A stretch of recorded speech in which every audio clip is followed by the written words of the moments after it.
1998년 여름 대구의 뜨거운 공기 속에서 사람들은 늘 그랬듯이 학업과 입시 이야기로 하루를 채우고 있었다. 부모들은 자녀들의 성적에 매달리고 친구들 사이에서도 대학 입시는 삶의 가장 큰 화두였다. 그런 분위기 속에서 고등학교 2학년이던 박민지와 최수진은 서로에게 가장 소중한 안식처였다. 두 사람은 어려서부터 이웃으로 지냈고 늘 붙어 다니며 서로의 힘든 이야기를 털어놓곤 했다. 민지는 공부에 뛰어난 편이었지만 늘 부모의 기대가 무겁게 느껴졌다. 서울에 있는 명문대학에 꼭 가야 한다는 말은 매일같이 들려오는 노래처럼 그녀의 귀를 압박했다. 반대로 수지는 성적에 큰 관심이 없었고 늘 예술적인 감각에 끌렸다. 그녀는 미술을 배우고 싶었고 다른 길을 가고 싶다는 생각을 했지만 보수적인 집안 분위기에서는 받아들여지기 어려웠다. 엄격한 아버지 최태식은 딸이 대학 입시를 포기하는 것을 상상조차 하지 못했다. 그 둘이 함께 있는 시간은 답답한 현실을 잊게 해주는 유일한 순간이었다. 그의 여름방학이 시작되던 날, 민지와 수지는 도심 외곽에 있던 자동차 극장에 가기로 했다. 당시만 해도 자동차 극장은 젊은 세대에게 색다른 해방감을 주는 공간이었다. 공부와 입시, 가정의 압박에서 벗어나 친구와 함께 잠시나마 자유를 느낄 수 있는 곳. 두 사람은 오래된 빨간색 오픈카를 타고 집을 나섰다. 그 차는 민지의 큰오빠가 중고로 몰던 차였는데 두 소녀에게는 세상 어디든 갈 수 있을 것 같은 자유의 상징이었다.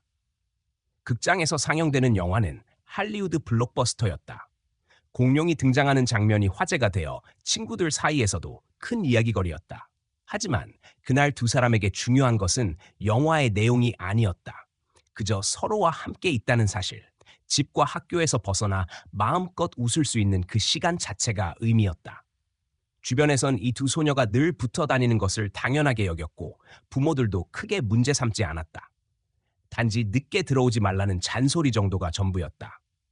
밤이 깊어갈수록 자동차 극장은 사람들로 가득 차고 대구 외곽의 여름은 여전히 후끈 달아올라 있었다. 민지와 수지는 영화의 중간쯤에서 잠시 차를 세우고 간식을 먹으며 미래에 대한 이야기를 나눴다. 민지는 대학에 합격해도 자신이 원하는 삶을 살 수 있을지 확신이 없다고 했다. 수지는 차라리 한국을 떠나 외국에서 미술을 배우고 싶다는 꿈을 조심스레 꺼냈다. 서로의 이야기는 장난처럼 흘러갔지만 마음속에서는 진심이 담겨 있었다. 그날 밤이 마지막이었다. 영화가 끝나고 다른 차들이 하나둘 빠져나갈 때 빨간 오픈카는 다시 도로 위로 나서지 않았다. 집에서는 처음에는 단순히 늦은 귀가라고 생각했다. 하지만 새벽이 되어도 연락이 닿지 않자 가족들은 불안해졌다. 결국 경찰에 실종 신고가 접수되었다. 경찰은 사건을 접수했지만 곧바로 결론을 내렸다. 고등학생 2명이 부모와 갈등 끝에 집을 나갔을 것이라는 추측이었다. 1990년대 말 IMF 외환 위기로 사회 전체가 혼란스러웠고 경찰에게 청소년 가출은 특별할 것 없는 사건으로 여겨졌다. 당시 대구경찰청에선 며칠 동안 형식적인 수색을 벌였지만 뚜렷한 단서는 발견되지 않았다. 목격자 진술도 희미했고 극장 주변 CCTV는 해상도가 낮아 도움이 되지 않았다. 언론은 잠시 소식을 다뤘다. 대구 여고생 2명 팍 흔적 없이 사라져라는 제목이 지역신문에 실렸지만 며칠 지나지 않아 더 큰 사회적 이슈들에 붙여 사라졌다. 결국 경찰은 자발적 가출이라는 결론을 내리고 사건을 종결 처리했다. 가족들은 반발했지만 당시의 사회 분위기 속에서 그들의 목소리는 쉽게 묵살되었다. 민지의 여동생 은하는 언니를 잃은 충격에서 벗어나지 못했다. 겨우 13살이었던 그녀는 매일 언니의 방을 들여다보며 돌아오기를 기다렸다. 부모는 슬픔과 분노를 숨기지 못했지만 시간이 흐를수록 주변의 시선은 점점 차가워졌다. 이미 떠난 아이들일 것이다. 자유를 찾아간 것 아니겠느냐라는 말들이 들려왔고 가족들은 이중의 고통을 겪었다. 수진의 집안 역시 무너졌다. 아버지 최태식은 딸의 행방을 찾기 위해 경찰청을 수십 번이나 드나들었지만 돌아오는 대답은 늘 같았다. 단순 가출 사건이라는 말뿐이었다. 그가 느끼는 좌절감과 분노는 술로 이어졌고 가정은 더욱 삐걱거렸다. 어머니는 끝내 병을 얻어 누워 지냈다. 사건은 그렇게 사람들의 기억에서 점점 사라졌다. 시간이 흐르면서 새로운 학년, 새로운 학생들이 등장했고 10년이 넘는 세월 동안 민지와 수진의 이름은 지역의 오래된 미스터리로만 남게 되었다. 친구들은 대학교를 졸업하고 사회인이 되었으며 부모들은 조금씩 현실을 받아들인 듯 보였지만 사실 그들의 상처는 전혀 아물지 않았다. 대구의 뜨거운 여름밤에 사라진 두 소녀의 흔적은 오직 가족들의 기억 속에만 생생히 남아 있었다. 은하는 고등학교를 마치고 서울로 떠났지만 언니가 돌아오기를 바라는 마음을 내려놓을 수 없었다. 그녀에게 언니와 수진의 실종은 단순한 과거가 아니라 현재를 지배하는 그림자였다. 이렇게 시작된 긴 세월의 침묵은 훗날 한 호수에서 드러난 진실로 깨지게 될 운명이었다. 그러나 그때까지는 아무도 알지 못했다. 사람들은 단지 두 소녀가 어딘가에서 다른 삶을 살고 있으리라 막연히 믿거나 이미 세상과 이별했을 것이라 속으로 결론을 내렸다. 하지만 진실은 그 누구도 상상하지 못한 어둠 속에 묻혀 있었다. 2010년 여름, 안동 호수에서 환경조사가 진행되었다. 정부는 수질과 생태를 점검하기 위해 정기적으로 조사를 실시했지만 이번에는 최신 장비가 동원되었다. 고해상도 소나가 바닥을 훑던 중 평범한 지형과는 전혀 다른 거대한 금속성 물체가 화면에 잡혔다. 조사팀은 즉시 보고서를 작성했고 며칠 뒤 잠수부들이 현장에 투입되었다. 그들이 끌어올린 것은 녹슬고 낡은 컨테이너였고 안에는 한때 빨갛게 빛나던 오픈카가 들어있었다. 번호판은 뿌옇게 덮여 있었지만 닦아내자마자 오래전 대구에서 실종된 차량과 일치했다. 뉴스는 전국으로 퍼져나갔다. 12년 전 대구 여고생 실종 사건, 안동 호수에서 단서 발견이라는 자막이 방송사 화면을 가득 채웠다. 오랫동안 잊혀졌던 사건이 다시 살아났다. 기자들은 과거 신문 자료를 뒤졌고 사람들은 다시 그 두 이름을 입에 올리기 시작했다. 박민지와 최수진. 그 이름은 세월이 흘러도 아픈 울림을 남겼다. 서울에서 직장 생활을 하고 있던 박은하는 회의가 끝난 저녁 사무실에서 뉴스를 접했다. 화면 속에 비친 빨간 차량의 흔적은 한눈에 알아볼 수 있었다. 그녀의 언니가 마지막으로 타고 나간 바로 그 차였다. 심장이 멈추는 듯한 충격이 밀려왔지만 동시에 다시 시작된다는 예감이 들었다. 지난 12년 동안 애써 묻어두었던 기억들이 단숨에 깨어났다. 은하는 다음 날 곧바로 안동으로 내려갔다. 언론사 기자들이 몰려들어 경찰청 앞은 북적였고 가족들은 하나둘 모여들었다. 경찰은 차 안에서 발견된 뼈가 민지의 것일 가능성이 높다고 밝혔다. 치과 기록과 DNA 대조가 시작되었고 결과는 며칠 뒤 확정되었다. 민지는 이미 오래전에 세상을 떠났다는 사실이 공식적으로 확인되었다. 남은 가족들은 충격과 분노로 말을 잃었다. 실종이 아니라 살인이었다는 사실, 그리고 그 오랜 세월 동안 아무도 밝혀내지 못했다는 현실이 받아들이기 힘들었다. 은하는 그동안 언니가 어디선가 살아있기를 바라는 희망으로 버텨왔다. 하지만 이제는 그 희망이 산산이 무너져 내렸다. 그녀에게 남은 것은 차갑게 굳어버린 진실뿐이었다. 그러나 또 다른 사실이 모두를 혼란에 빠뜨렸다. 수진의 흔적은 어디에도 없었다는 것이다. 차 안에는 지갑과 옷가지가 일부 남아 있었지만 뼈는 발견되지 않았다. 경찰은 두 가지 가능성을 제시했다. 함께 숨졌으나 다른 곳에 버려졌을 가능성, 혹은 살아있을 가능성. 어느 쪽이든 충격이었다. 은하는 언니의 죽음을 받아들이기도 전에 새로운 질문에 맞닥뜨려야 했다. 수진은 어디에 있는가? 만약 살아있다면 지난 12년을 어떻게 견뎌냈을까? 이 질문은 그녀의 머릿속을 떠나지 않았다. 가족들은 진실을 원했지만 경찰은 수사를 확대하면서도 확실한 답을 내놓지 못했다. 언론은 연일 사건을 다뤘다. 오래전 묻혀있던 실종 사건이 다시 세상에 드러나자 사람들은 경찰의 초기 수사 부실을 비난했다. 당시 경찰은 왜 깊은 호수를 제대로 조사하지 않았는가? 왜 단순 가출로 결론을 내렸는가라는 의문이 쏟아졌다. 대구경찰청은 뒤늦게 재수사 전담팀을 꾸렸지만 사람들은 이미 신뢰를 잃어버린 상태였다. 은하는 언니의 장례식을 준비했다. 작은 납골당에 모신 후 그곳을 나서면서도 발걸음을 떼기 힘들었다. 한쪽에서는 끝났다는 현실이 무겁게 내려앉았지만 다른 한쪽에선 아직 끝나지 않았다는 직감이 그녀를 붙잡았다. 수진이 남아 있었기 때문이다. 단순한 실종 사건이 아니라는 확신, 그리고 누군가 의도적으로 진실을 가려왔다는 불길한 생각이 점점 커졌다. 그 시기 최수진의 아버지 최태식은 언론 앞에 나타나지 않았다. 그는 장례식에도 모습을 드러내지 않았고 가족과도 연락을 끊었다. 사람들은 그를 두고 수군거렸다. 딸의 생사가 확인되지 않았는데 왜 숨어 있느냐? 혹시 무언가 알고 있는 것이 아니냐는 추측이 떠돌았다. 은하 역시 그 의문을 지울 수 없었다. 민지의 죽음이 확인된 날부터 은하의 삶은 완전히 달라졌다. 직장은 더 이상 의미가 없었다.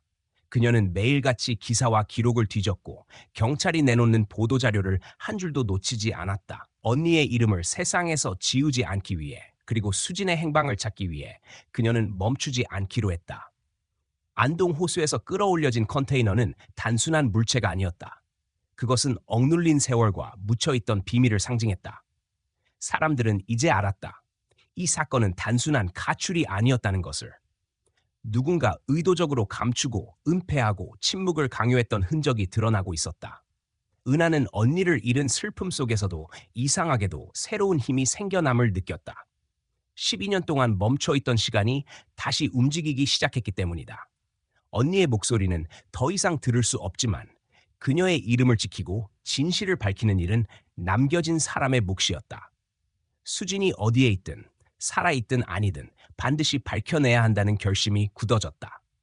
사람들은 다시 두 소녀를 기억하기 시작했다. 인터넷 게시판에는 당시 학교 친구들의 글이 올라왔고 오래된 사진이 공유되었다. 세월이 흘렀어도 사람들의 기억 속에는 두 아이의 웃음이 선명히 남아 있었다. 그 기억은 단순한 추억이 아니라 지금 이 순간에도 이어지는 진실을 향한 증거였다. 그리고 은하는 알았다. 이제 과거의 침묵은 끝났다는 것을. 안동 호수에서 끌어올려진 그 순간부터 진실을 향한 긴 싸움이 시작되었다는 것을. 박은하는 장례식을 치른 지 며칠이 지나도록 깊은 잠을 이루지 못했다. 서울로 돌아가야 했지만 발걸음은 도무지 떨어지지 않았다. 회사에서는 이미 휴가를 넘겼다는 연락이 왔고 동료들은 그저 조용히 위로의 메시지만 남겼다.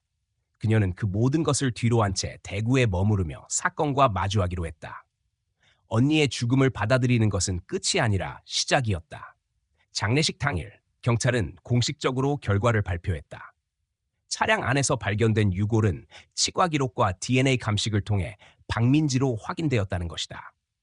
은하는 이미 직감하고 있었지만 종이에 적힌 이름을 눈으로 확인하는 순간 눈물이 쏟아졌다. 가슴 한쪽이 비어버린 듯했지만 동시에 묘하게 차가운 현실감이 밀려왔다. 언니는 돌아오지 않는다는 확정, 그리고 그 모든 세월의 희망이 끝났다는 사실이 명백해졌다. 그러나 혼란은 여전히 남아있었다. 최수진의 흔적이 어디에도 없었다.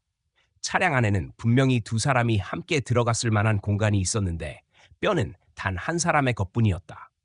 경찰은 개인 소지품 몇 가지가 남아있었다고 설명했지만 그것이 수진의 생사를 증명하지는 못했다.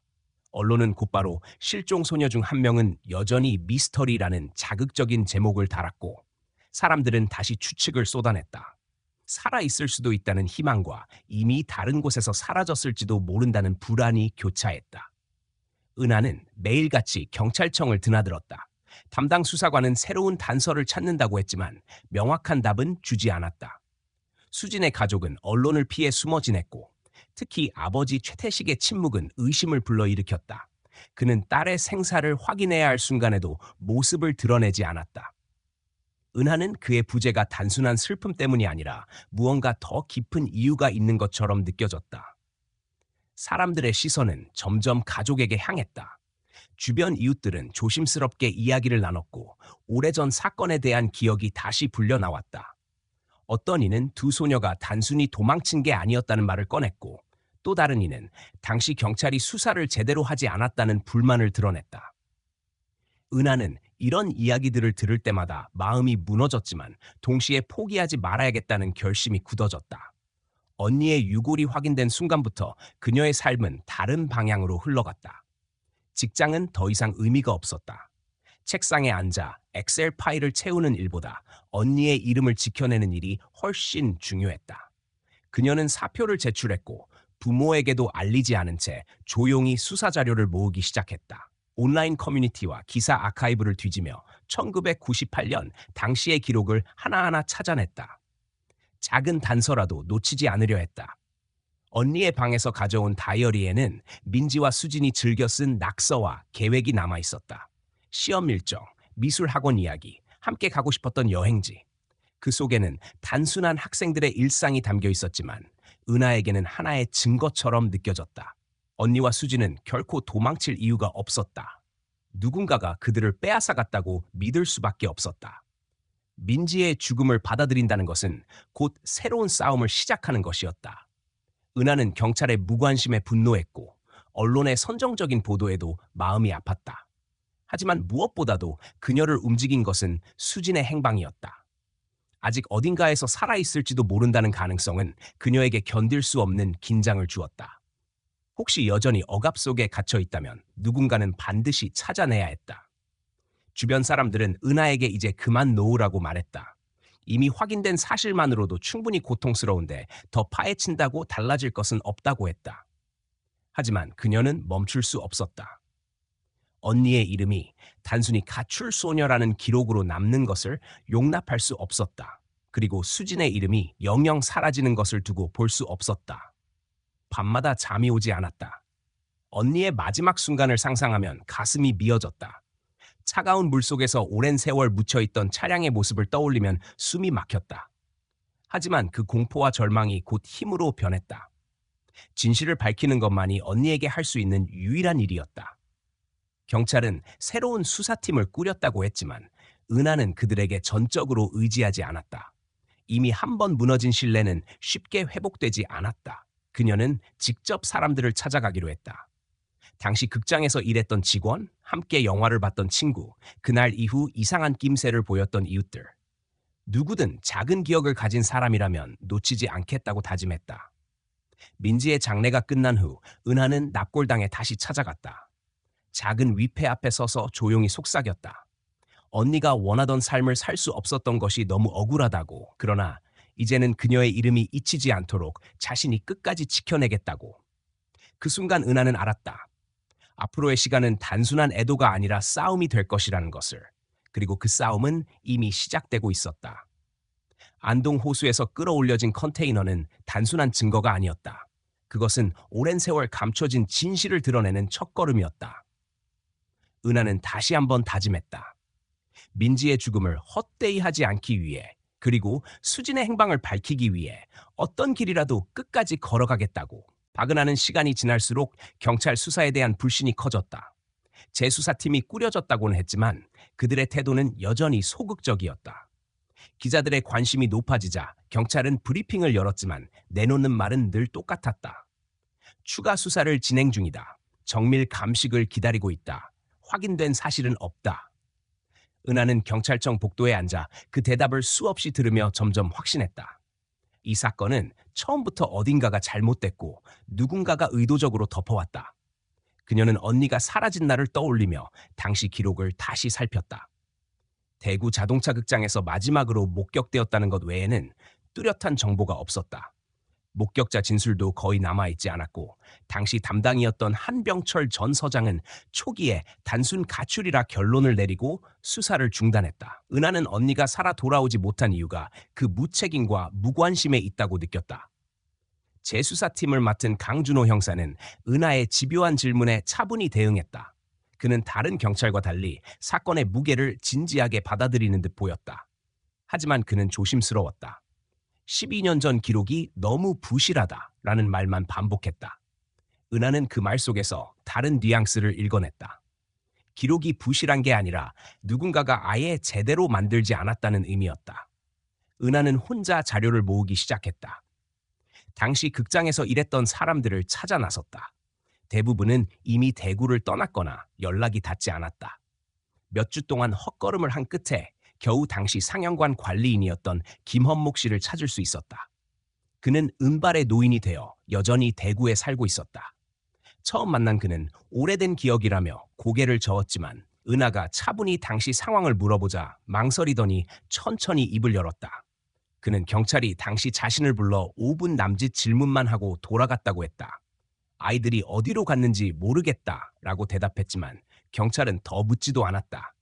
그는 경찰이 애초에 관심이 없어 보였다고 회상했다. 헌목 씨는 말을 잇다가 문득 떠오른 듯한 표정을 지었다. 사건이 있기 며칠 전 극장 뒷길에서 이상한 장면을 봤다고 했다. 중년 남자와 젊은 남자가 언성을 높이며 다투는 모습을 목격했다는 것이다. 그는 당시 대수롭지 않게 생각했지만 그 중년 남자가 최수진의 아버지 최태식이었다는 사실을 뒤늦게 깨달았다. 은하는 그 말을 듣고 심장이 뛰는 것을 느꼈다. 태식은 실종 직후부터 경찰서를 수없이 드나들며 딸을 찾는 절망적인 아버지로 알려져 있었다. 하지만 헌목 씨의 증언대로라면 그는 사건 며칠 전에 이미 수상한 행동을 하고 있었다. 게다가 함께 있던 젊은 남자는 고급 승용차를 몰고 왔고 옷차림도 일반적이지 않았다고 했다. 그는 얼굴을 정확히 기억하지 못했지만 분명 평범한 사람은 아니었다고 강조했다. 은하는 그날 밤을 다시 떠올렸다. 언니와 수진이 극장에 갔던 바로 그 주. 태식이 누군가와 격렬히 다투고 있었다는 사실은 단순한 우연이 아니었다. 왜 그는 이 사실을 한 번도 언급하지 않았는가? 왜 언론 앞에서도 철저히 침묵했는가? 강준호 형사에게 이 증언을 전달했을 때 그는 눈빛이 흔들렸다. 하지만 곧 표정을 가다듬으며 확인해 보겠다라고 짧게만 말했다. 은하는 그가 무언가를 알고 있다고 느꼈다. 그 역시 이 사건이 단순한 실종이 아니며 더 깊은 배경이 있다는 사실을 눈치채고 있었다. 언론은 여전히 새로운 단서를 갈망했고 인터넷 게시판에서는 온갖 추측이 난무했다. 어떤 이는 두 소녀가 조직범죄에 휘말렸을 것이라고 했고 어떤 이는 경찰과 지역 유지들의 비리와 연결되어 있다고 주장했다. 은하는 그 소문들 속에서 중요한 힌트가 숨어 있다고 생각했다. 사건의 껍데기만으로는 설명되지 않는 무엇이 있었다. 그녀는 다시 최수진의 집을 찾아갔다. 문은 굳게 닫혀 있었고 동네 사람들은 태식이 집을 거의 비우고 지낸다고 했다. 그의 가족은 이미 뿔뿔이 흩어졌고 아내는 병으로 세상을 떠났다고 했다. 사람들은 그를 동정하기도 했지만 동시에 석연치 않게 여겼다. 은하는 이 침묵과 고립이 단순히 슬픔 때문이 아니라는 확신을 가졌다. 박은하는 점점 더 분노를 느꼈다. 언니와 수진은 단순히 두 명의 여고생이 아니었다. 그들은 한국 사회가 만들어낸 압박 속에서 살아가던 보통의 아이들이었고 누군가의 의도에 의해 삶이 송두리째 끊겼다. 하지만 경찰은 그 사실을 외면했고 지역사회는 잊었다. 이제 그녀 혼자라도 끝까지 파헤쳐야 했다. 강준호 형사는 은하에게 조심하라는 말을 건넸다. 오래된 사건에는 늘 어두운 그림자가 따라붙는다고 했다. 하지만 은하는 멈출 수 없었다. 이미 언니의 죽음은 확인되었고 수진의 행방은 여전히 미궁이었다. 지금 그만둔다면 진실은 또다시 묻히고 말 것이다. 헌목 씨의 증언은 분명한 시작이었다. 최태식과 정체 모를 남자의 갈등, 그리고 경찰의 은폐. 그 모든 것이 얽혀 사건을 설명할 수 있었다. 은하는 언니의 일기를 다시 꺼내들며 마음을 다잡았다. 민지가 살아있었다면 그녀도 똑같이 진실을 밝히려 했을 것이다. 시간은 흘렀지만 이제 막 어둠이 갈라지고 있었다. 은하는 더 이상 피해자가 아니었다. 그녀는 진실을 찾는 유일한 증인이자 사건을 다시 끌어올리는 주체가 되고 있었다. 그리고 그 길 끝에 반드시 수진의 이름이 있을 것이라 믿었다. 박은하는 며칠 동안 최태식의 집 앞을 서성였다. 문은 굳게 닫혀 있었고 인기척은 느껴지지 않았다. 그러나 그녀는 언젠가는 마주해야 한다는 생각을 떨칠 수 없었다. 민지가 남긴 공백은 이미 돌이킬 수 없었고 수진의 행방은 태식에게 달려있다는 직감이 점점 강해졌다. 결국 어느 날 저녁 은하는 그의 집 초인종을 눌렀다. 오래 기다린 끝에 문이 열렸을 때 태식의 얼굴은 초췌하고 지쳐 있었다. 은하는 곧장 본론으로 들어갔다. 그는 수진이 실종되던 주에 자동차 극장 근처에서 다른 남자와 다투는 장면을 목격했다는 증언이 나왔다고 말했다. 태식의 표정은 순간 얼어붙었고 곧 불안한 눈빛이 드러났다. 그는 부정하려 했지만 입술이 떨렸고 침묵이 모든 것을 대신했다. 은하는 물러서지 않았다.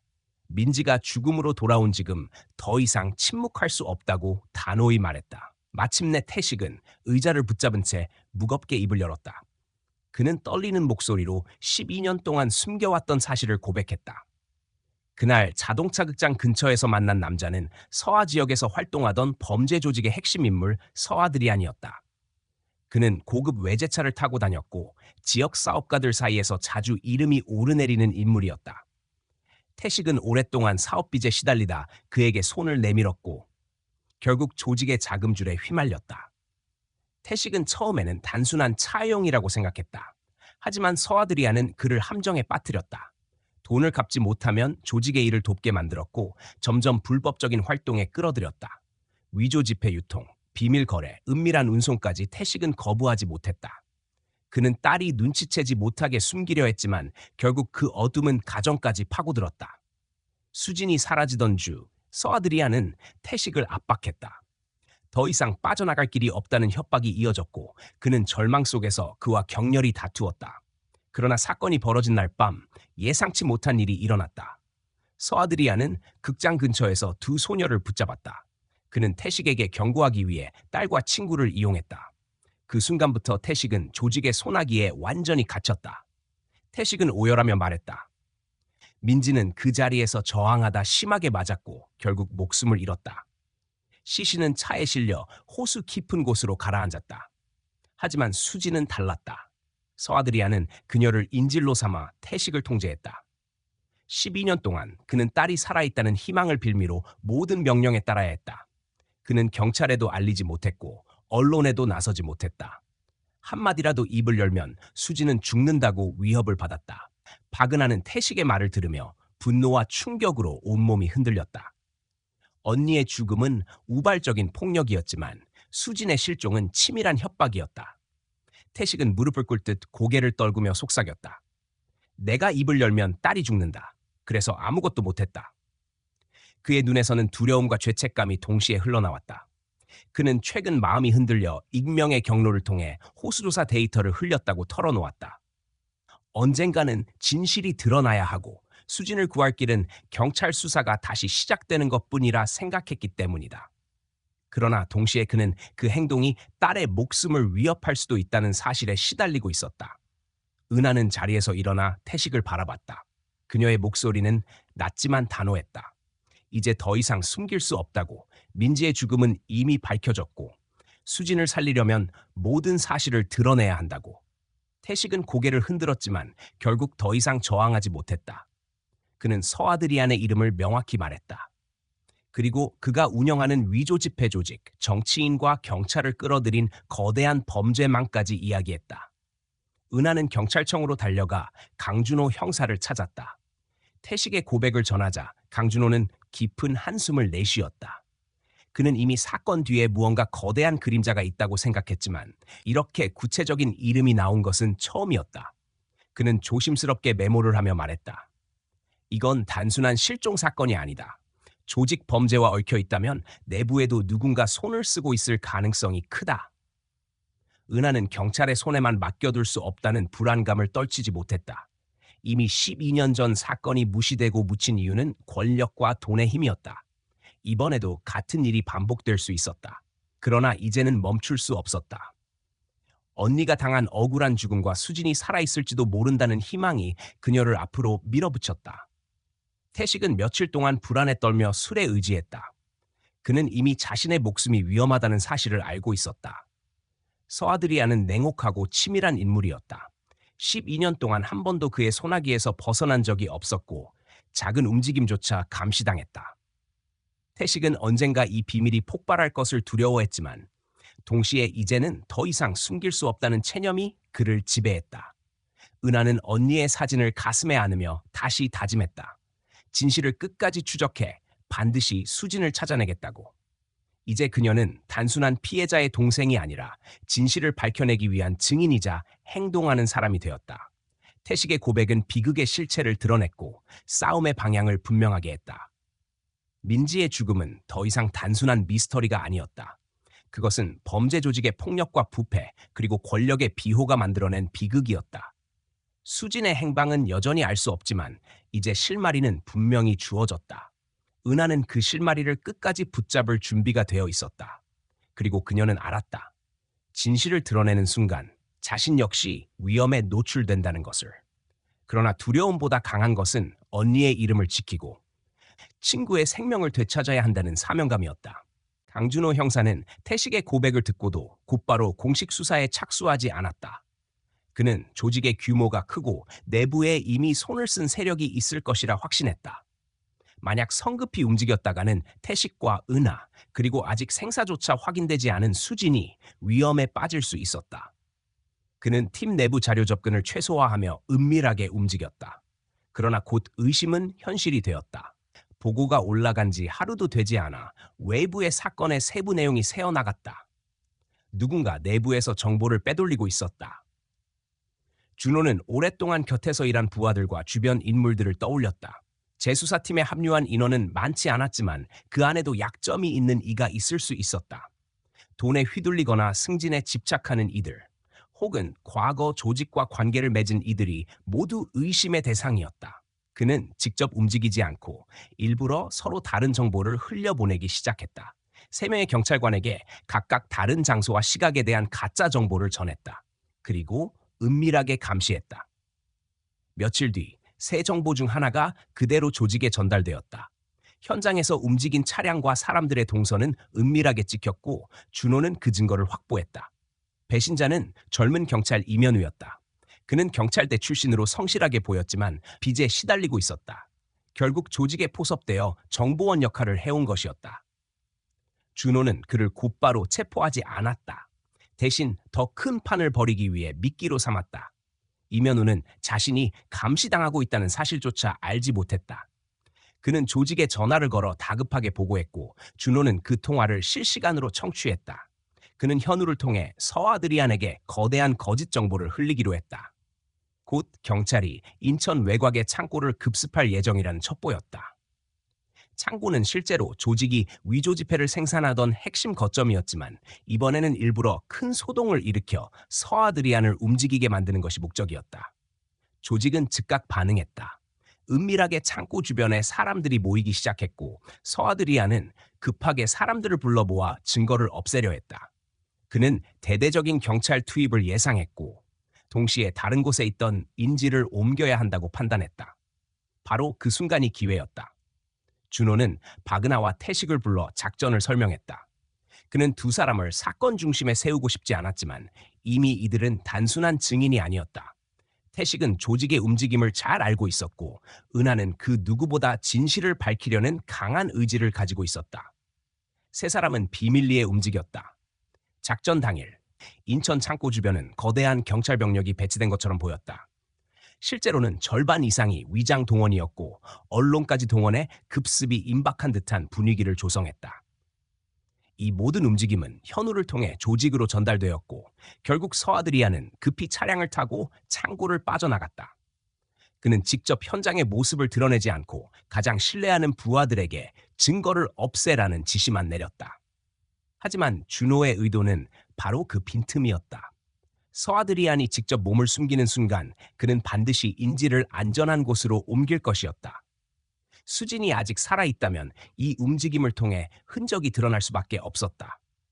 준호는 은하와 태식을 데리고 멀찍이 그를 추적했다.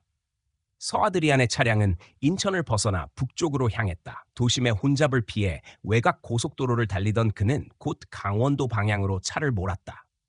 준호는 서류와 자료를 통해 이미 알고 있었다. 그 지역에 조직이 관리하는 은밀한 농장이 있었다. 평소에는 아무런 활동이 없는 곳처럼 위장했지만 내부에는 금고와 비밀방, 그리고 인지를 가두는 시설이 있다는 첩보가 있었다. 추적은 위험했지만 멈출 수 없었다. 은하는 차 안에서 단 한순간도 눈을 감지 못했다. 언니의 죽음과 태식의 고백이 머릿속을 가득 메웠고 지금 이 순간 수진이 어딘가에 살아있을지도 모른다는 생각이 그녀를 버티게 했다. 태식은 옆자리에서 손을 움켜쥔 채 떨고 있었다. 그는 자신의 선택이 딸을 이렇게 만든 것이라는 죄책감에 고통스러워했지만 동시에 마지막으로라도 딸을 구해야 한다는 절박함이 있었다. 서아드리안의 차량은 깊은 산골짜기 도로로 접어들었고 곧 외딴 농장에 도착했다. 그는 조심스럽게 차에서 내려 주변을 살폈다. 긴장된 기색이 역력했다. 그리고 그는 직접 건물 안으로 들어갔다. 그 순간 준호는 확신했다. 이곳에 수진이 있을 가능성이 높았다. 준호는 곧바로 무전을 날리지 않았다. 아직 경찰 병력이 멀리 있었고 무엇보다 안에 인질이 있을 경우 무리한 진입은 위험했다. 그는 은하와 태식을 향해 고개를 끄덕이며 낮은 목소리로 말했다. 지금이 모든 것을 끝낼 기회라고. 세 사람은 심장이 요동치는 가운데 어둠 속에서 움직였다. 농장 안쪽 건물은 겉보기에는 낡은 창고처럼 보였지만 안에는 두꺼운 철문이 있었다. 그 문 뒤에서 희미한 소리가 새어나오는 듯했다. 은하는 온몸이 굳어버린 채 숨을 고르며 귀를 기울였다. 분명 누군가의 신음소리였다. 시간은 빠르게 흐르고 있었다. 서아드리아는 안에서 무언가를 정리하고 있었고 언제든 다시 사라질 수 있었다. 준호는 결심했다. 더 기다리면 기회는 사라질 것이었다. 그는 주머니 속 수갑을 만지며 은하와 태식을 바라봤다. 두 사람 모두 두려움에 떨고 있었지만 눈빛은 결연했다. 이제 되돌아갈 길은 없었다. 농장 깊숙한 어둠 속에서 세 사람은 마침내 진실과 마주할 준비를 하고 있었다. 12년 동안 묻혀있던 실종의 비밀이 바로 이곳에서 드러나려 하고 있었다. 강준호는 더 이상 시간을 지체할 수 없다고 판단했다. 농장 건물 안에서 서아드리안이 움직이고 있었고 인질이 그곳에 있다는 정황은 충분했다. 그는 본능적으로 느꼈다. 지금 결단을 내리지 않으면 다시는 기회가 오지 않을 수도 있었다. 은하는 손끝이 차갑게 굳어 있었지만 눈빛만큼은 흔들리지 않았다. 태식은 깊은 한숨을 내쉬며 자신이 저지른 죄의 대가를 감당해야 한다는 듯 고개를 끄덕였다. 세 사람은 건물의 뒷문으로 다가갔다. 철문은 외부에서 보아도 쉽게 열리지 않을 만큼 견고했지만 준호는 작전 경험을 떠올리며 방법을 강구했다. 그는 준비해온 간이 도구를 꺼내 잠금 장치를 흔들었고 잠시 후 작은 틈이 생겼다. 내부에서 들려오는 소리는 더욱 분명해졌다. 희미한 울음 같은 소리가 반복되었고 은하는 숨을 삼키며 귀를 기울였다. 그 소리는 단순한 환청이 아니었다. 철문이 열리자 좁은 복도가 드러났다. 준호는 손짓으로 두 사람을 멈추게 하고 앞장섰다. 그는 총을 움켜쥔 채 천천히 복도를 지나 안쪽 방으로 다가갔다. 방 앞에는 두꺼운 자물쇠가 달려 있었고 그 문을 향해 희미한 목소리가 흘러나왔다. 은하는 눈물이 터질 듯 눈을 감았다. 목소리는 분명 수진의 것이었다. 그 순간 뒤쪽에서 발소리가 들려왔다. 서아드리안이 돌아온 것이다. 그는 예상보다 빨리 움직이고 있었다. 은하는 본능적으로 몸을 움츠렸고 태식은 얼굴이 창백해졌다. 그러나 준호는 망설이지 않았다. 그는 서아드리안을 향해 총구를 겨누며 단호히 나섰다. 서아드리안의 눈빛은 순간 흔들렸지만 곧 비웃음으로 바뀌었다. 그는 총을 꺼내들며 맞섰다. 짧고 치열한 대치가 이어졌다. 양쪽의 숨결이 팽팽히 부딪혔고 은하는 그 순간 손에 쥔 쇠지뢰를 꽉 움켜쥐었다. 서아드리안은 방심하지 않았지만 그는 여전히 자신이 우위에 있다고 믿는 눈빛이었다. 준호는 한 발짝도 물러서지 않았고 태식은 떨리는 손으로 벽을 짚으며 두 사람 사이에 끼어들 기회를 노렸다. 서아드리안은 총을 겨누고 외쳤다. 그가 원하는 것은 단순히 도망치는 것이 아니었다. 그는 태식을 향해 독한 시선을 보냈다. 배신을 감지한 순간부터 이미 그를 죽일 생각을 품고 있었던 것이다. 태식은 무릎이 풀릴 듯했지만 마지막 남은 용기를 짜냈다. 그는 낮은 목소리로 딸을 풀어달라고 간청했다. 하지만 서아드리안은 조소만 흘렸다. 준호가 방아쇠에 손가락을 올리려는 순간 서아드리안이 먼저 방아쇠를 당겼다. 총성이 울렸고 벽에 파편이 튀었다. 준호는 곧바로 대응 사격을 했고 두 사람은 순식간에 몸싸움으로 번졌다. 좁은 복도에서 부딪히는 소리는 긴장감을 극대화시켰다. 은하는 온몸이 얼어붙었지만 머릿속에서는 오직 한 가지 생각만 맴돌았다. 문을 열어야 한다는 것. 그녀는 쇠지뢰를 들고 문을 내리쳤다. 자물쇠는 쉽게 부서지지 않았지만 절박함이 힘을 불러냈다. 마침내 금속이 찢어지는 소리가 나며 잠금이 부서졌다. 문이 열리자 작은 공간이 드러났고 그 안에 수진이 쇠사슬에 묶인 채 앉아 있었다. 그녀는 마른 얼굴로 눈을 크게 뜨고 있었지만 분명 살아 있었다.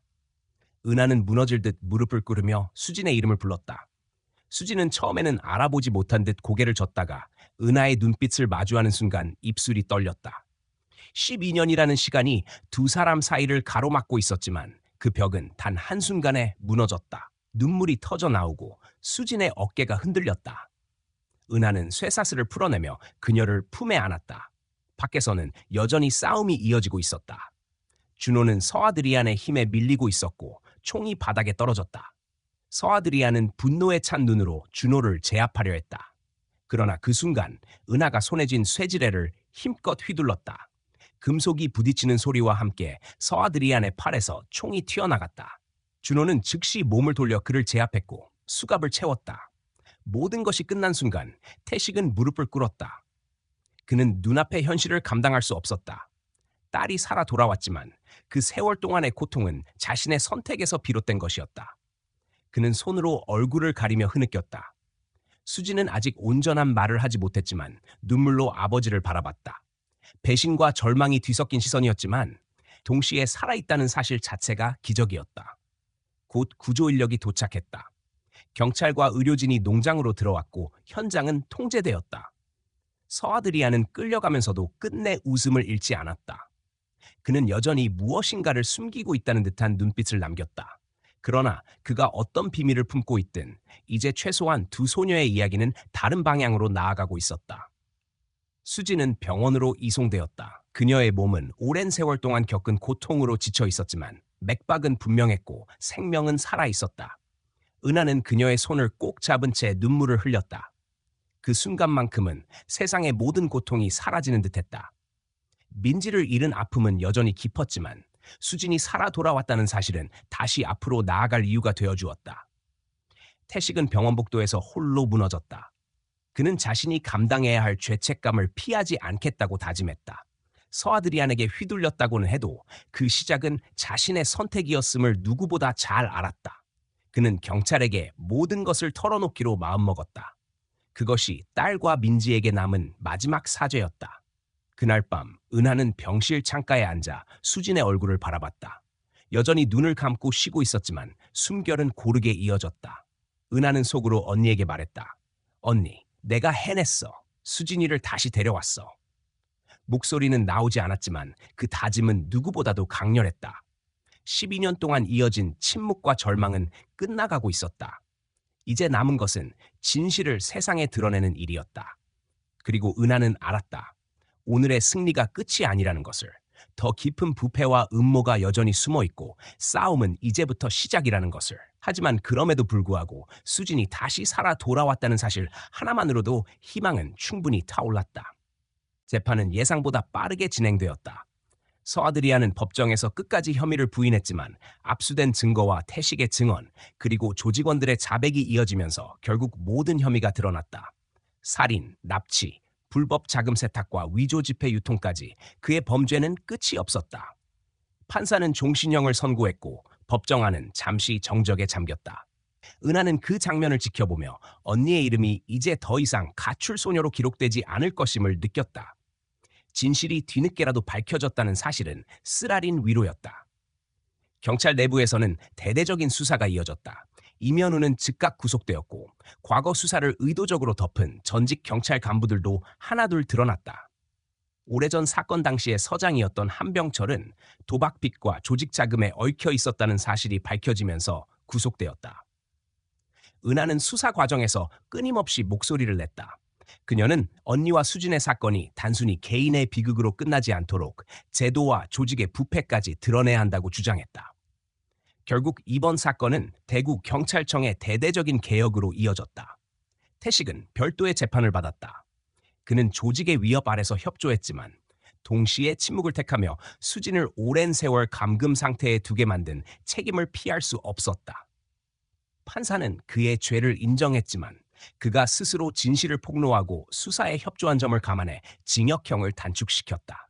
그는 감옥에 들어가기 전 병원에서 딸의 손을 꼭 잡았다.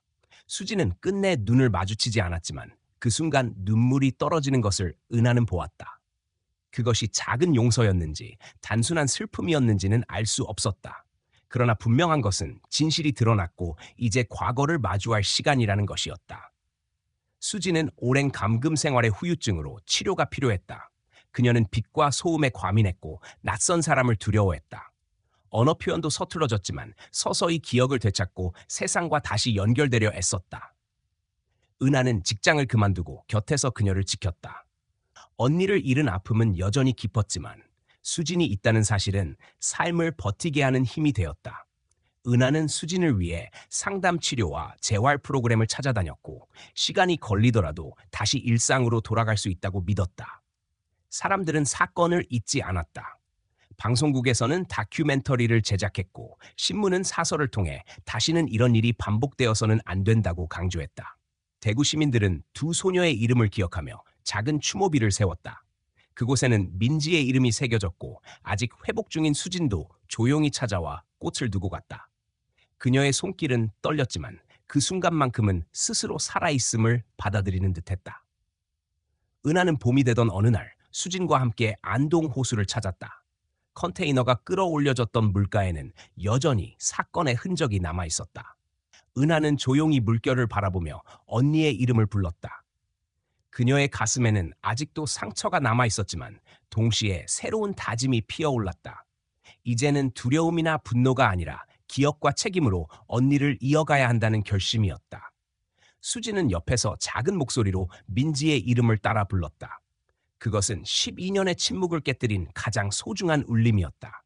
그날 이후 은하는 피해자 가족들과 함께 모임을 만들었다. 억울하게 사건을 덮어 씌워진 사람들, 실종된 가족을 아직 찾지 못한 이들과 함께 목소리를 냈다. 그녀는 언니의 이야기를 세상에 전하며 침묵과 망각이 또 다른 범죄를 낳는다고 말했다. 그녀의 말은 많은 이들에게 공감을 얻었고 사회의 작은 변화를 이끌었다. 수지는 서서히 웃음을 되찾았다. 처음에는 작은 미소였지만 시간이 지날수록 표정이 살아났다. 은하는 그런 모습을 보며 가슴이 저릿해졌다. 잃은 것과 되찾은 것이 뒤엉켜 있었지만 분명한 것은 삶이 다시 흘러가기 시작했다는 사실이었다. 민지는 돌아오지 못했지만 그녀가 남긴 이름과 기억은 여전히 살아있었다. 몇 달 뒤 은하는 서울의 작은 강연장에서 사람들 앞에 섰다. 그녀는 떨리는 목소리로 언니의 이름을 불렀고 수진의 이야기를 들려주었다. 청중은 숨죽이며 들었고 끝내 박수가 터져 나왔다. 그날 그녀는 느꼈다. 아픔을 나누는 것이 결코 과거를 되살리는 일이 아니라 더 나은 내일을 만드는 시작이라는 것을. 시간은 흘러 어느 봄날 은하와 수지는 함께 민지의 납골당을 찾았다. 하얀 꽃을 올려두고 두 사람은 나란히 앉았다. 긴 침묵 끝에 은하는 마음속으로 속삭였다. 언니, 이제 괜찮아. 우리 잘 살아갈게. 수지는 조용히 고개를 끄덕였다. 그 눈빛 속에는 슬픔과 희망이 동시에 담겨 있었다. 삶은 결코 완벽하게 치유되지 않았다. 그러나 진실이 드러났고 기억은 지워지지 않았다. 그리고 무엇보다 중요한 것은 남겨진 사람들이 서로의 손을 잡고 다시 걸어가기 시작했다는 사실이었다. 우리는 모두 누군가의 기억 속에서 살아간다. 어떤 기억은 고통스럽고 어떤 기억은 희망을 준다. 하지만 그 모든 기억은 우리를 지탱하고 다시 일어나게 한다. 박민지와 최수진의 이야기는 끝나지 않았다. 그것은 살아남은 자들의 책임으로 그리고 우리 모두가 잊지 말아야 할 교훈으로 이어지고 있었다. 진실은 늦게라도 드러나야 한다. 그리고 그 진실을 붙잡는 용기가 누군가의 삶을 구한다. 은하가 언니와 친구를 위해 끝까지 싸운 것처럼 우리 또한 언젠가 맞닥뜨릴 어둠 앞에서 기억을 잃지 않고 목소리를 내야 한다. 그것이 희망을 지켜내는 길이고 서로를 살아있게 하는 길이다. 오늘 긴 시간 동안 이 이야기에 귀 기울여 주신 모든 분들께 진심으로 감사드립니다. 단순한 실종 사건으로 보였던 한 소녀들의 이야기는 결국 우리 사회에 뿌리내린 침묵과 부패, 그리고 잊히지 않는 상처를 드러내 주었습니다. 오랜 세월이 흘러도 진실은 반드시 드러나야 하며 그 진실을 끝까지 지켜내려는 용기가 누군가의 삶을 구할 수 있다는 사실을 우리는 다시금 확인했습니다. 이 이야기를 통해 우리는 기억의 힘이 얼마나 중요한지를 배울 수 있습니다. 누군가를 기억한다는 것은 단순히 과거를 떠올리는 것이 아니라 그 존재를 살아있게 하고 또 다른 어둠을 막아내는 힘이 되기 때문입니다. 진실을 외면하지 않고 아픔을 함께 나누며 사회가 다시는 같은 실수를 반복하지 않도록 하는 것, 그것이 우리가 가져야 할 책임이자 교훈이라 생각합니다. 오늘의 이야기가 여러분 각자의 마음속에 작은 울림으로 남기를 바랍니다. 그리고 이 울림이 주변의 사람들에게도 전해져 서로를 지켜주고 아껴주는 세상을 만드는데 힘이 되었으면 합니다. 저희 채널을 응원해 주시고 함께 걸어가 주시려면 아래에 마음을 나누는 댓글을 남겨주시고 좋아요를 눌러주시며 채널을 구독해 주시면 큰 힘이 됩니다. 여러분의 따뜻한 관심과 참여가 앞으로도 더 많은 이야기를 전할 수 있는 원동력이 됩니다. 다시 한번 감사드립니다.